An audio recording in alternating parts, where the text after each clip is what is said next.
This is Drop Tent Media Network. Hey, hold right there. Don't dare skip this. This is an important message. Me and my boy Albert Davis, we want to tell you about our podcast, Seriously Dad. Albert, why should they listen? Because it's the best podcast in the world. It's by two comedians who are dads. And you know what we're talking about? Being dads. It's called Seriously Dad. Check us out on social media at Seriously Dad Podcast. And anywhere you get your podcast, that's where we're at. We're funny. We got some great guests coming our way. We cover the topics you want to hear. Check us out.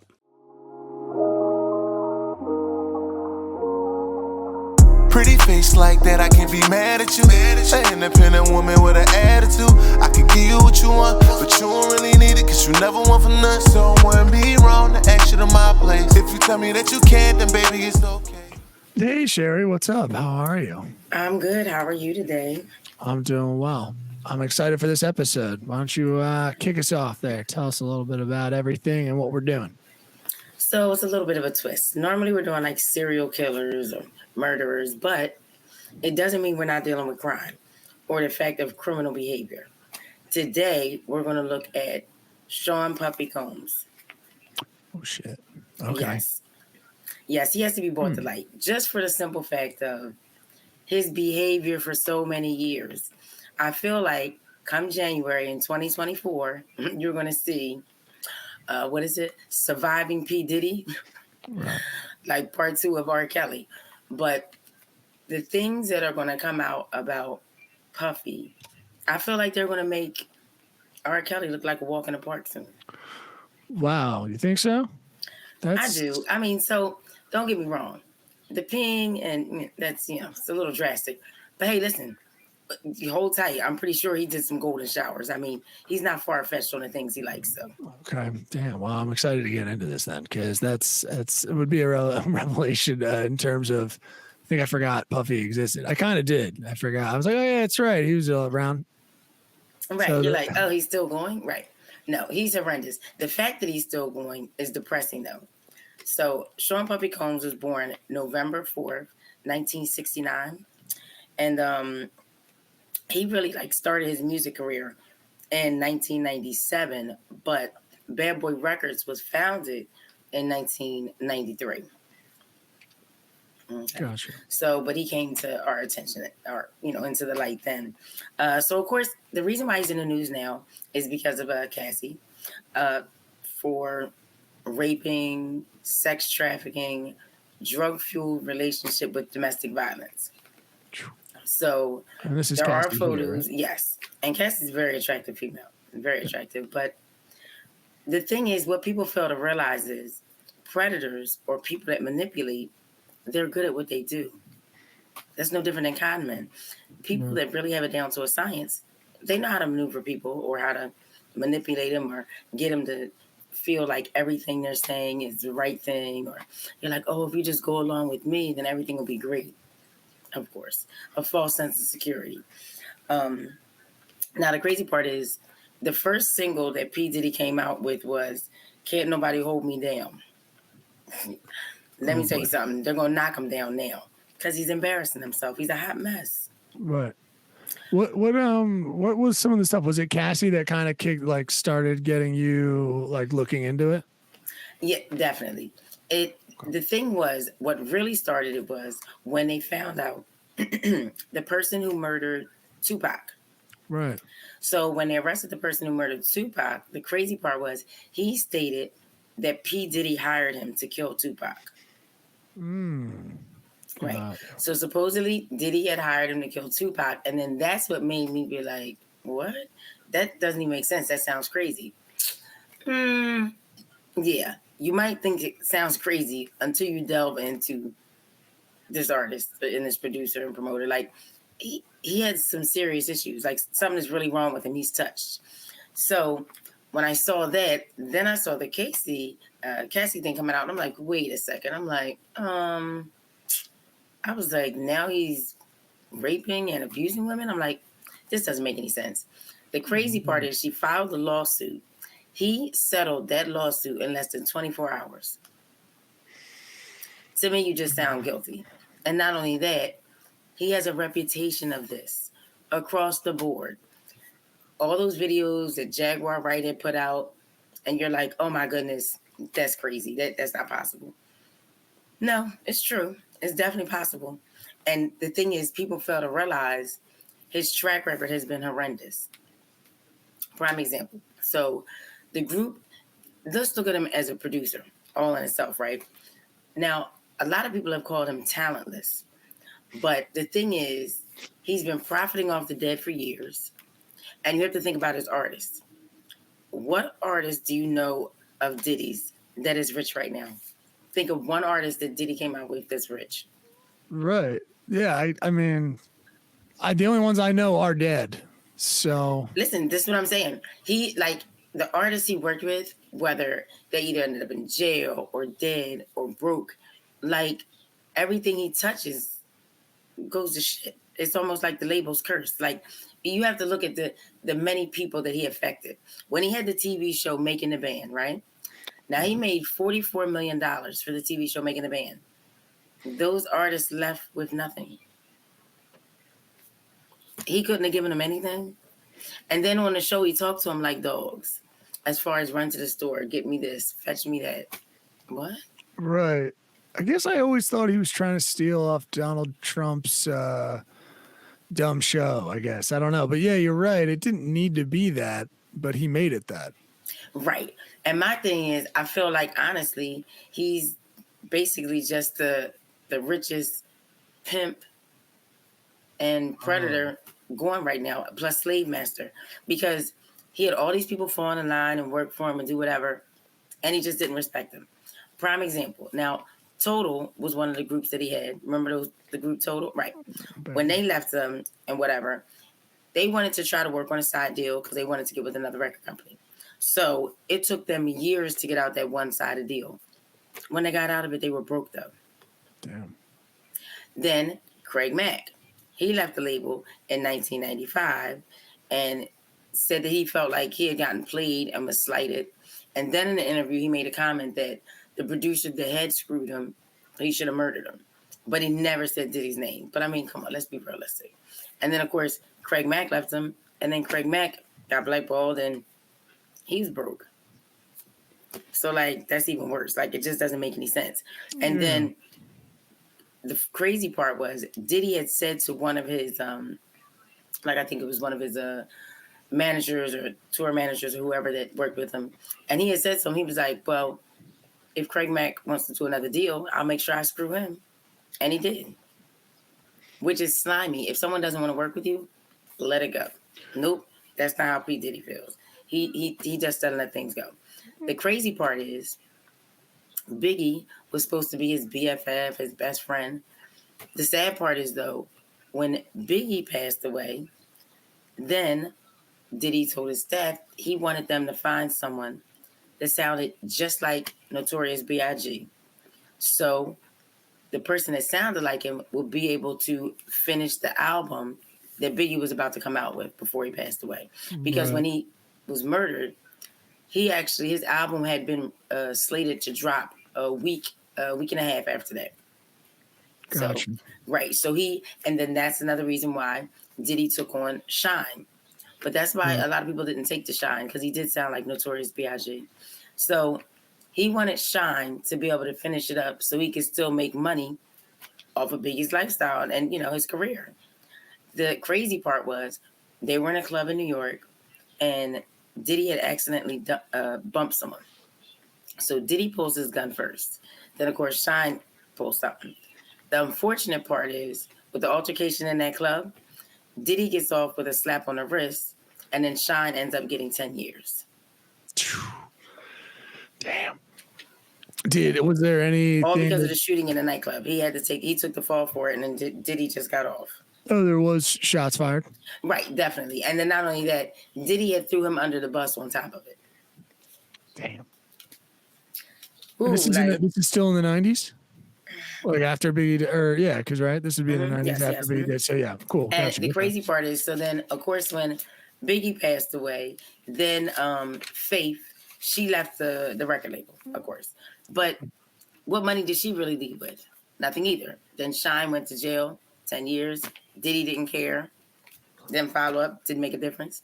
Then Mace walked away because Mace didn't agree with the things that Diddy was doing, or parties, or certain behavior, and so on and so forth.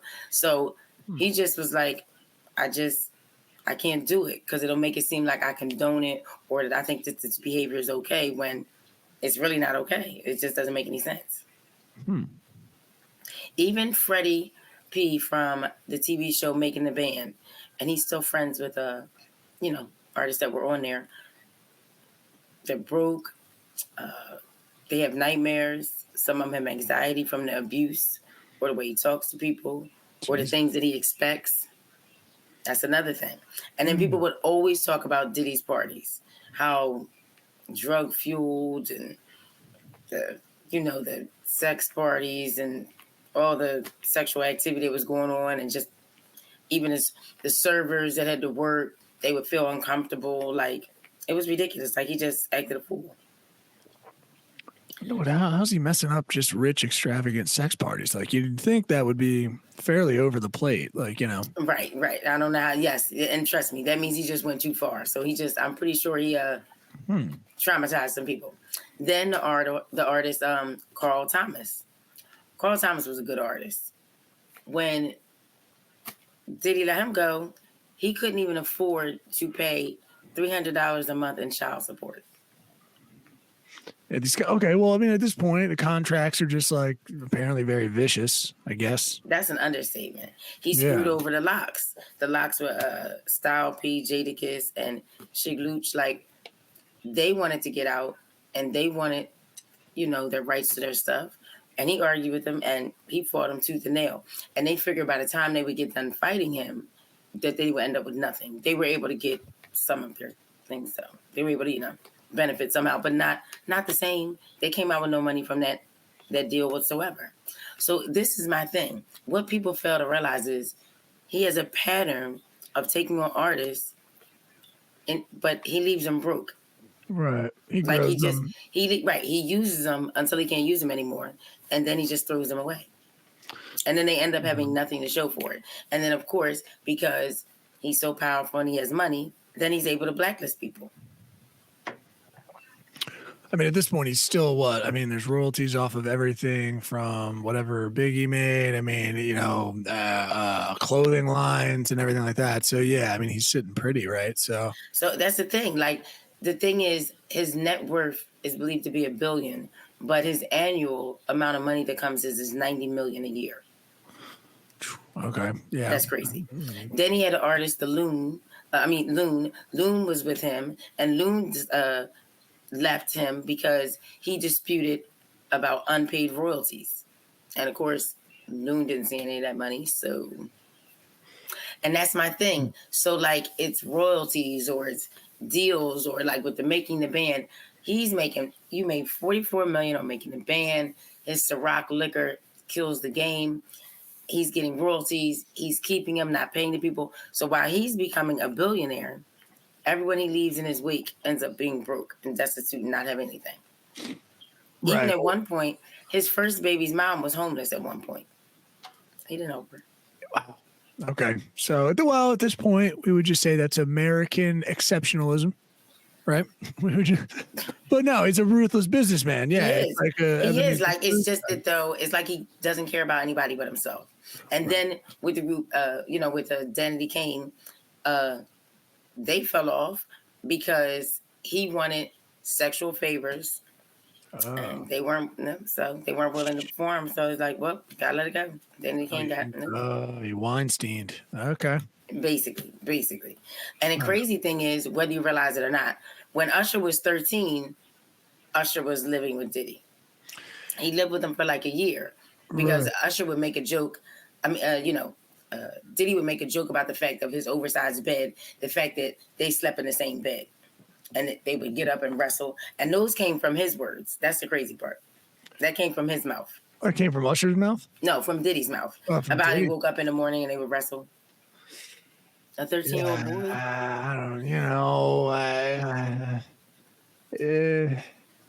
Yeah, that's not good. Why was Usher? Was it again? I didn't even realize. I guess was he looking to produce Usher at 13? I know Usher was right. The thing was right. Usher wanted to get out there, so he's working with them. And then, of course, you remember Diddy had found Bieber, and then Usher. You see, Usher's bringing Bieber out when Diddy is to had Bieber staying with him at some point when he was a teenager. Bieber stayed with him because Diddy on camera, on video, you can go right on YouTube and see these things, like, so it's not like it's made up. Diddy brags about the fact, well, when you turn 16, I'm going to let you have this car. And he said, and when you turn 18, I'm going to give you this house.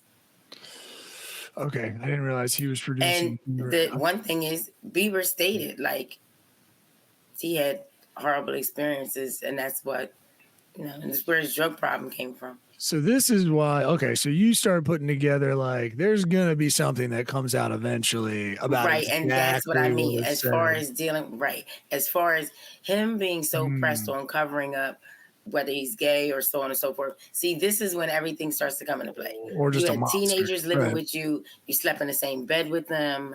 They say the parties were traumatizing. Even Usher said in the interview, someone said, Usher, if your kids wanted to go to P. Diddy's parties, because they had a certain name for his parties, and he was like, would you let them go? And he was, and Usher was like, hell no, never, because of the things that I saw and went through. No.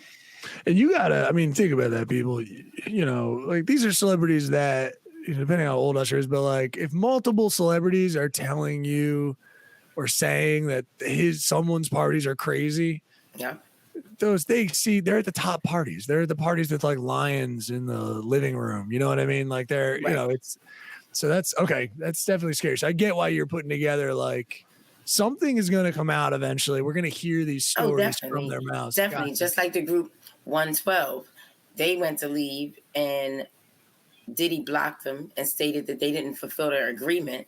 But the sad part is when 112 got with them, they signed those contracts. They were 16 years old at the time. Oh, it's not. You see what I'm saying? Right. So, and they ended up leaving. And then, of course, they were broke with nothing. And then, as an adult, they were like, they would have never did that. But at 16, of course, you want a deal. You want to get out there. And, like, he's rich. Who wouldn't want to sign with Diddy? And this is when you have people like R. Kelly or P. Diddy coming into that type of power where they feel like, ooh, look at all the control I have. Now I'm really good. Another thing, too, is 50 Cent would always talk about how he's like, Diddy just does gay stuff. He was like, he's just real fluffy. He was like, years and years ago, I'll never forget. He walked up to me and was like, hey, you want me to take you shopping? And 50 Cent was like, fuck you think you're talking to? I'm a grown behind man. Don't say nothing like that to me. Yeah. But he said it to another artist. He had it to exhibit. I can take you shopping. And then when they asked him on the radio station, Diddy's expression was, I thought he wanted some clothes. Okay. I mean, I would have went with him. I'm stupid though, in that way. I'd have been like, I don't have any money. I'd have thrown my, you know what I mean? But I wasn't 50 Cent rich. But I would have thrown it back. That's crazy. Like, I remember hearing the 50 Cent story. I do. I don't know if everyone else out there remembers that. Mm-hmm. I remember hearing that. I remember him being like, hey, just kind of, it's like, why do I want to go shopping with you, dude? Thank you. Like Little Kim, when she went to jail, not only did he not pay her any mind, he didn't put any money on her books, he didn't write her a letter, visit at all. And then, she ended up leaving it. What does she have? See what I'm saying? You have to understand, when you look at all these artists and not one of your artists has money to show for it, or another one, Black Rob, he ended up getting sentenced over 7 years in jail. And he had, what was it, the liver or kidney disease? I think it was kidney disease. And he had serious health issues and whatnot. So, of course, he had insurance through Diddy's company because, of course, he worked with him. But when he went to jail, Diddy cut it off on purpose. And, of course, he couldn't get his medication and whatnot. And Diddy didn't send him money, didn't acknowledge him or anything. So, unfortunately, at some point, he got out. He succumbed to his kidney disease and died at 52. Yep. Man, this pattern is kind of pretty. Yeah. I mean, he's cut off his insurance. I mean, that's almost a direct cause. Like, it's just like he cut off his insurance, he can't get his meds and then he dies. No one can step in and wow. Right. And then like with Lisa Hilton, his first baby's mom, she ended up being homeless at one point, and he didn't help her. I mean, again, yeah, it's okay. Yeah, it's definitely And her bad. opportunities ended up drying up because of Diddy. Yeah, So it's almost like if you don't play ball with him, then you're not going to eat or make money. That's how he feels. It's kind of crazy that you're putting together here because I keep thinking about like when you asked who's alive or doing well who used to have a Right. deal with Diddy. As a society, we don't look at all this. When you put all this together, then you're like, okay, this makes sense. I Right. see why you want people to realize. I do want people to realize, because just because you're in that type of power doesn't give you the right to treat people the way you treat them. My thing is, Sure. he's ruined so many lives. At what point does it stop? That's what I want to understand. Yeah. And then his first baby mom, Lisa Hilton, she ended up having to give up her house to sleep in the car. Man, it's Now the crazy part is, now he used to be with Kim Porter. He loved Kim Porter, even though he would only claim her like sometimes 2 days a week. Yeah, he was just because he's just a womanizer. That's what he does, and lies. Kim Porter, he broke her nose back when they were together, and she was getting ready to come out with a tell-all book, but then she died. I think this is Kim, right? I think we had her pulled up. He's like with Trump. This is Kim here, right?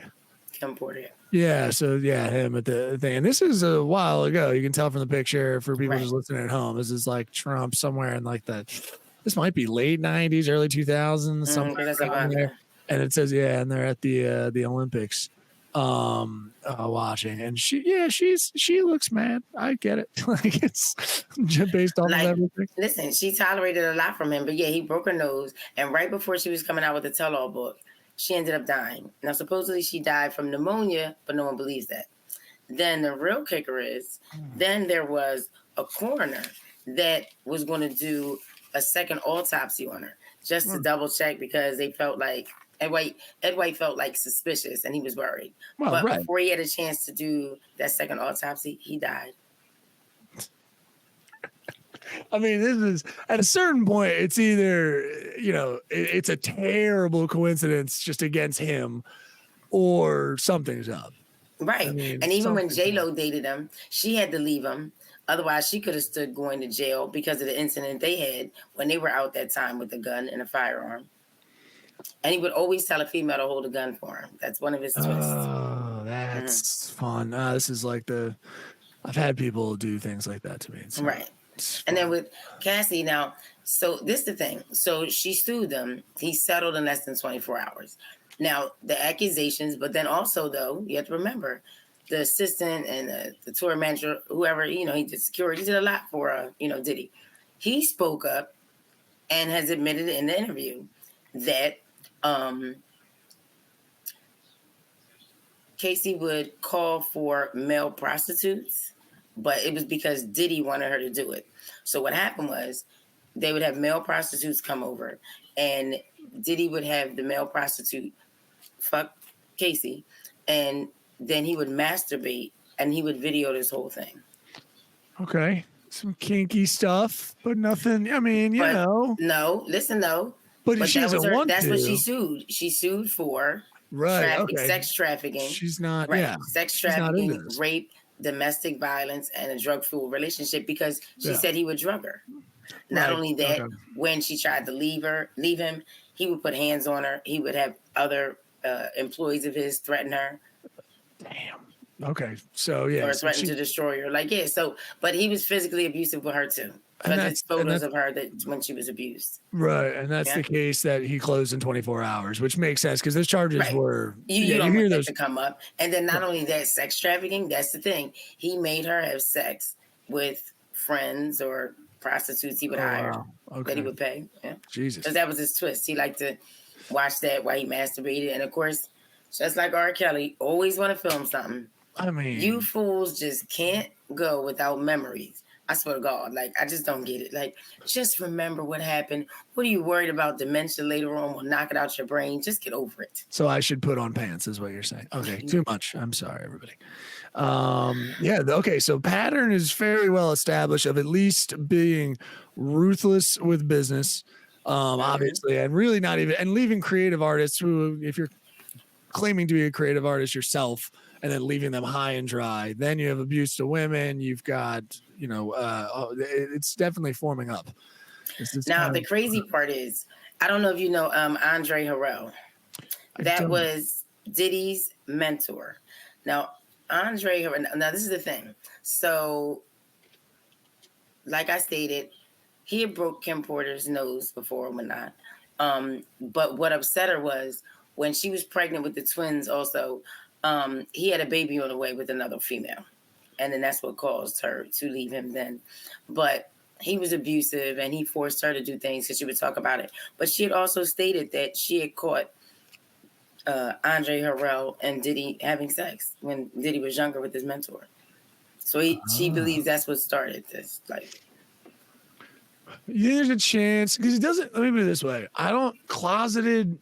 Because I feel like sometimes with this, I mean, geez, what's going on with Will Smith? We're not trying to get into like a gossip corner and everything like that, right?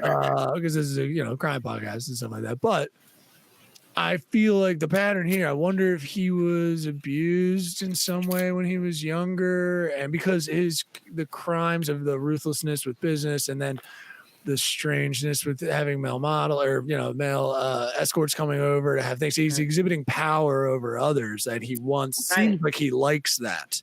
And my thing is this though. I think though and this is just me being realistic. Unfortunately, it's a good amount of men out here though. And don't get me wrong, not all, but there are men out here that feel like that if they force sex on a woman they're with, that's not considered rape. It's men that feel that way. Yeah, I've heard the whole like, if I'm married, it's like you're an idiot. Right. But do you realize though, it was not illegal to rape your wife until 1991. So, right. I mean, so basically what society is saying to you that women were actually the property of men up until 1991 because it was okay. And that's why people look at Lorena Bobbitt and they say she's crazy, but she's not crazy. If you're trying to report that your husband has abused you and raped you, and then they tell you that's not a crime because he's allowed to do it, Are you kidding me? That doc was straight up just like, oh, that whole thing that a lot of people made fun of all the time. Then we were like, oh no, she was being severely abused. Right. Thank you. Like you're just like, oh, she's crazy. She is what he made her. Like, of course, after a certain period of time, you're gonna drive a person crazy. But the thing is, people don't understand the abuse or that control or that power. You don't know what you're capable of until you're in a certain position, until maybe you snap or you can no longer take something. You know what I mean? Take away freedom of choice. You take away that from human beings. We will try to get it back. We will do things. And that's the thing. Like Cassie said, she's tried to leave several times, but if you have someone that beats you up or threatens your livelihood or your family, right? I mean, after a while, you think you don't have any power, right? Yeah. You feel like you don't have any way. Not only that, one thing about predators or abusers, they definitely isolate you. They isolate you so you don't feel compelled to tell anyone or, you don't slip out of their control. The last thing a predator or a manipulator wants is for someone to talk to you, to give you the strength to walk away or to stand up to them. Right. They're like, no, never that. I'll never give you that satisfaction. Yeah, and people don't realize how easy and it is for people with money to do that and do it in a classy, decadent way, right? Like high-rise apartment, you're in there, and then you realize you can't really leave. Right, and that's the thing. When it came to Cassie, when she first got with him as an artist, because she was working with him as an artist, and then they started to have this relationship. He paid for her apartment, her car, her clothes. So you're in a position where you're dependent upon him. So, and of course, that's the best way they can get you. And that's why they like it, because then they figure, I put you in this position, but they also taught you, you need me. You have nothing without me. I made you. You can't afford to leave me. So they give you, no one else wants you, or, I love you. No one's going to love you like I do. They give you that false sense of security as if like you can't move on and that they're your only hope. Right. Wow. All right. So I think we left off. Yeah. Cassie was there. We talked about Porter, but yeah, it was Cassie. So Cassie was the most recent? Well, no, this is what brought everything to light. Cassie is the one she just did this lawsuit. It was filed, I think, November 17th, I think it was filed or something. Gotcha. And it settled in less than 24 hours. Okay. Yeah, it's crazy. Right. Like, and then because of that, that's what drew my between someone stating that he was allegedly the one who hired someone to kill Tupac. Then with Cassie coming out with the lawsuit, then I was like, let me look into why all of a sudden he's on the radar of the target. The sad part is he's no different than R. Kelly. He's been doing things for years and destroying lives, but yet nothing has been done. Mm. And the crazy part is, just like you said, like with Will Smith, and Will Smith's kids, his son exonerated himself, 16, won't even come home, family thing. Like, you can only imagine what some of these kids have seen in these households. You see what I'm saying? Sure. Like, we just don't know. We just look at it like, oh, they're lashing out or acting out. Are they? Are they? Because when you listen to these stories or certain things that have happened, or if, as parents, you guys are having sex parties, or there's abuse, or it's just, I mean, how a person has sex is one thing, but if a child is witnessing violence or choking or rape or like multiple partners having sex with your partner, like that's got to be traumatizing. Come on now. Yeah, it's definitely a. Yeah, I always let any celebrities or children of celebrities just kind of like, yeah, they're probably dealing with stuff that I don't even understand. They've probably been in some weird rooms, some weird situations. Who knows? Yeah. Okay, wow. Is there? What do you think? So you think next year, or you think 2025? There's going to be something that's. I think he's going to have to like be dead. I don't. All these documentaries and stuff that come out for people to like, because they know that like the full weight of the human, like that person. I mean, the only thing with R. Kelly was just overwhelming. Like thankfully the brave women and stuff like that, and all the people that were abused that like came out. It was like, all right, this is too much. It's like Bill Cosby. Right. It was crazy. I definitely believe at least by 2024. Definitely in 2024, I think they're going to come out. Listen, they're not going to name it the same thing, but it's going to be doggone near along the lines of surviving P. Diddy, like R. Kelly stuff. So yeah, I do think a lot is going to come to light. I think more victims are going to come forward.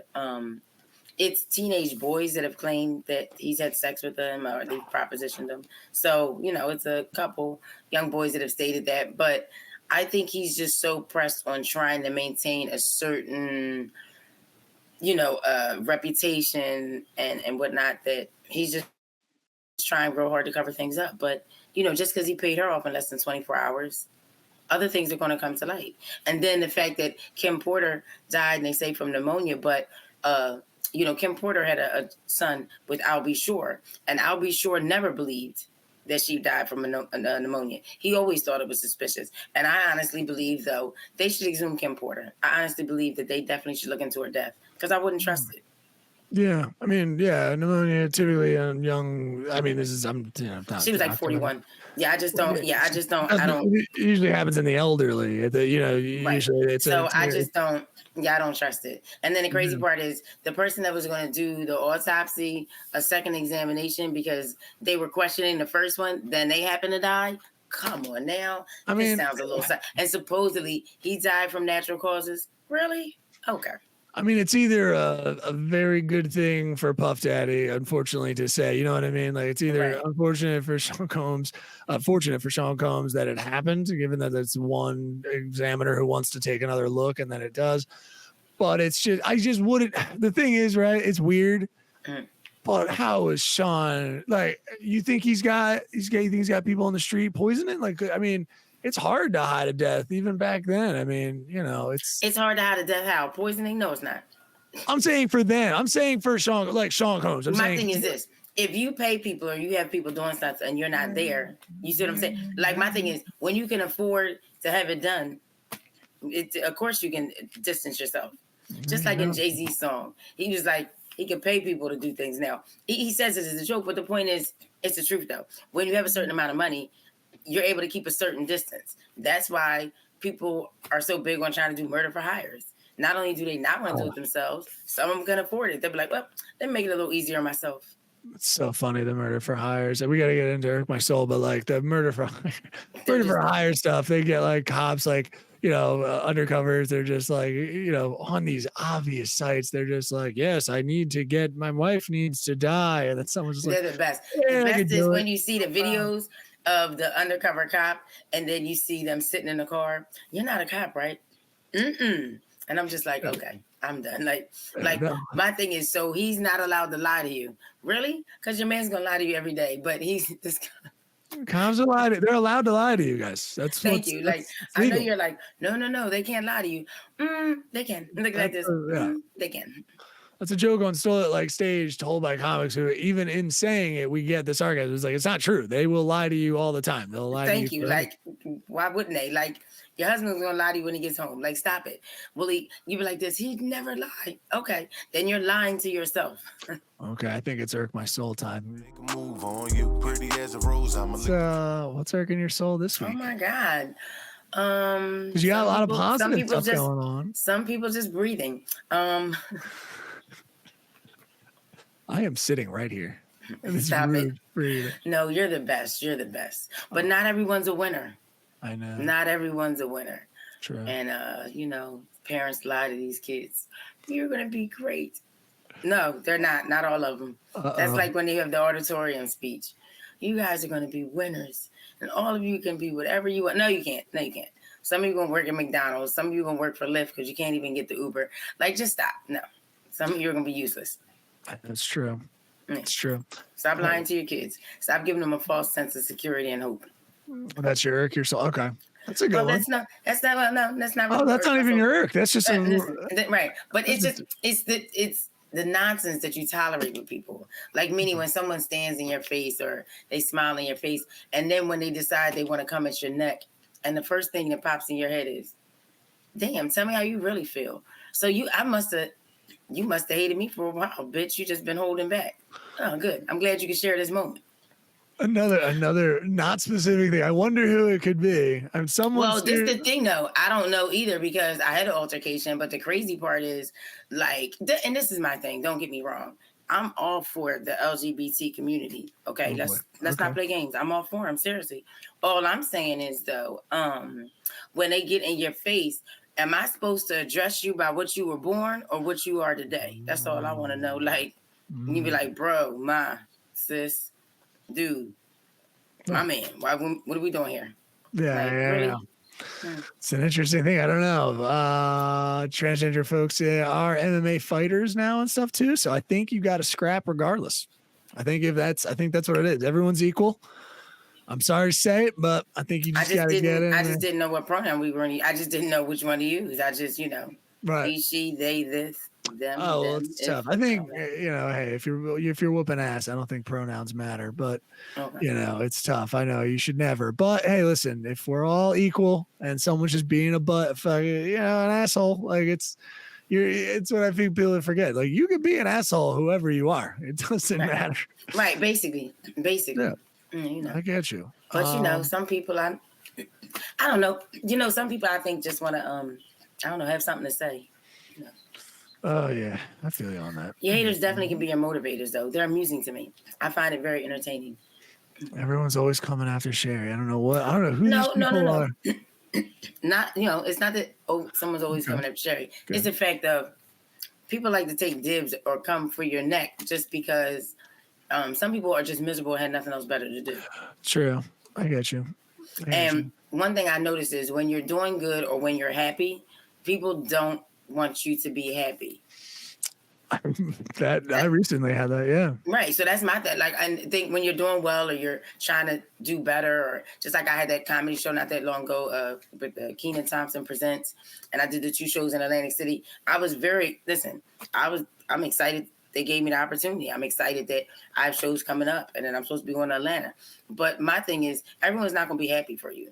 But my thing is, I really don't care about your self-esteem. It's self-esteem for a reason. Steam it out yourself, bitch. That's a personal problem, like, because you don't love yourself.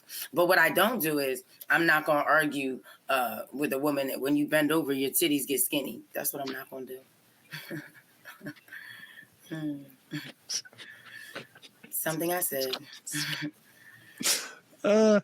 Yeah, no, I hate when my titties get skinny every time. I feel so embarrassed. I don't say anything to anybody. That's almost like if I decided to argue with somebody that live with their mom, and I'd be like, go to your room. I'm not gonna do it. I don't argue with somebody when the only thing you got to lose is your cell phone. No thanks. I like that. That's the way to go. Okay. I like that. At least I'm honest. Yeah. There's that. Clear communication. It's always good. I like that. Let's see. I like to stay ready so I don't have to get ready. So what's your soul? Just full of bumper stickers today. I love it. You created some new ones. I like it. It's very good. We gotta come out with some shirts now. Now we gotta come out with shirts. You know what it is? Here we go. This will be fun. This might be not counterintuitive. I think it actually speaks to what we've talked about on this podcast a little bit, but I don't think I've ever honed the irk my soul. I am not. What irks my soul is gossip. It plays into what Shari talks about all the time. It's just, I don't find a need for it. I've had people recently try to justify it, like as a thing, to try to help or course correct. I go like, hey, listen, if you're trying to sit here and like justify your moral ground for gossiping behind people's backs, like no one, this is I feel like a fact. No one wants to be talked about behind their backs. It happens. Celebrities probably, know most of all of like people are talking about them constantly, shows, whatever it might be. But like on a normal everyday basis, the idea that people are talking possibly negatively or just out of pocket, right? Like they really don't know you. That's what gossip typically is. They really don't know you. They're putting a perspective on you. They're making a judgment on you, and they don't exactly know the context of the situation. They just kind of, express themselves that way. And I was just I had some people like trying to justify it to me. Like it's, we do it, but it's fine. Sometimes I use it to warn other people about other people. I was like, well, information is one thing. That's fine. That's like saying if you know something about someone else and you want to tell a friend because they're just like, hey, just so you know, that guy might have an MO, right? That guy might have he's going to whisper sweet nothings. He's going to come at you heavy. He's going to love bomb you. He's going to be like, oh, you're the only one for me. And then have sex with you and then never call you again. Okay. I get it. Women should be, women, let's just say, using the example of like, yeah, you should tell a friend or someone you care about that. Right. But a lot of times there's just, people just need to run their mouths and and it feels sweeter. It's more juicy to run it with people, and you're involving yourself in their lives in a way that don't. Some people want to have something to say though. That's how some people are. Like for instance, if it's someone that wants to be around you or wants to be friends with you, they figure they're doing you a favor by running to you.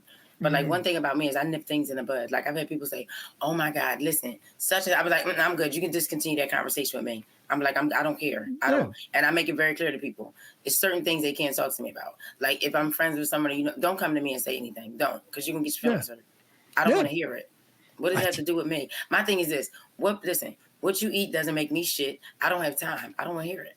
Yeah, no, I said this. I was just kind of like, I just don't find the need for it, and honestly, the justification that they were trying to give for gossip and the way that they were talking about it, I was like, I think it sounds like a bunch of bullshit. Just like, basically. Straight up. I was just like, I think it sounds like horseshit to me. I mean, you can say whatever you want. You can talk about people on their backs if you feel like it makes you feel better or whatever. But, someone jingling keys. What do you got over there? Are you jingling keys? Shut up. No, you know what it was? That's so funny you said that. Because the dog had ran and she has the little belt thing like on her collar. That's hysterical. She did.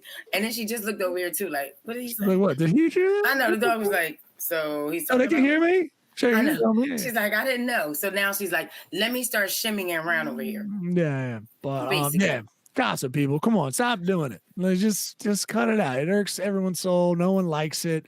You know what I mean? I don't know. If you're trying to benefit someone, just go straight information, facts, tip them off. If you feel like if someone's in danger or, God forbid, something like that, like, of course. But I mean, other than that, it's really, what it is. The gossip that people love is the hot, sex gossip, relationship gossip, like, which is the anything one to start something. It's like it's got nothing to do with you. And I can only imagine an instance again, only when it's like people with MOs, again, like I said, like this, guys who sleep around a bunch in a terrible way that's not, consensual or understood, of course. That I don't consider that gossip. I consider that doing what you should do to protect the people around you. I don't consider that gossip. People are in danger. So that was irking me. I had a little interaction, no big deal. Everything's fine.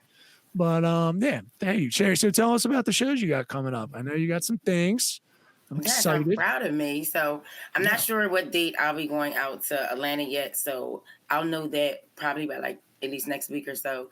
Okay. I do have a show coming up December 7th at Candlelight Theater in Wilmington, Delaware. Wonderful. And then December 9th with Coco Brown, Haha Davis, Life Jennings, and Jay Holiday, and also Craig McLaren. And that will be on December 9th at Keswick. The Keswick. It'll be December 9th at the Keswick at 7 p.m. Oh, yeah, that's up on your Instagram, right? Yes, it'll be. Cool. I'll be posting a flyer for the Keswick show on my Instagram and on Facebook. My Instagram is at comedian Shari, and Facebook is Shari Franklin. Yeah. Nice, wonderful. Yeah. So get out to you guys come out, support my show, and also you guys can get tickets from me. Just DM me or hit me up, and I'll get you tickets. Wonderful, spectacular. What do you have coming up? There's all kinds of stuff. Thanks everybody who came out to Myers Brewing last night in Fishtown. I've been trying to tell people, like, stop, you guys. You can't show up for a 9:30 show like at that time and then expect us to run a 9:30 show. We have like a 7:30 sold out show, and then everybody and their mother is like showing up. You didn't buy tickets yet. You're just showing up thinking that everything's gonna run. I'm like, that's not how comedy works. We don't run a show if no one buys tickets in advance. But I have like multiple people. I'm like, you guys got to buy tickets in advance. I'm sorry, even day of morning. Like, give us a heads up that you're coming.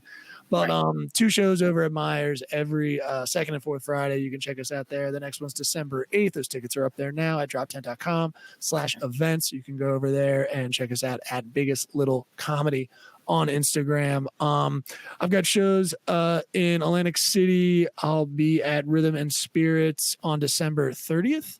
You can come out to that one.